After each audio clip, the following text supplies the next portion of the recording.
Chair will entertain. Whoops, wait a minute. Somebody just handed me a sheet. Somebody wanted to speak. Mr. Dehne. Sam Dehne, the encyclopedia of Reno government, and it feels so good to break out a full-blown smile now where I don't have to cover up that gap in my tooth. At any rate, I generally approve of this consent agenda. For those out in TV land, the consent agenda is where they're going to, generally speaking, vote on 10 or 12 items all with one vote because it's mainly housekeeping operations. I had sort of a question about C2, and I've got nothing against Carson City Towing, but I just wonder why we're using a company from Carson City to do the work up here in Reno for public safety and enforcement of traffic regulations. I would assume other folks would wonder about that too. Nothing against those folks at all, or even against this agenda item. I'm glad to see that you're approving some help for the Boys and Girls Club here on item C7.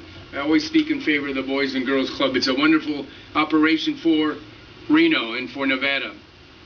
And I'm interested mainly, though, in item C12, where you're going to, nothing against Confoy Armstrong folks either, but you're going to pay them $27,000, which isn't a whole lot of money in the grand scheme of things, but you're going to pay them $27,000 to go and sort of analyze fire department payroll and telestaff records.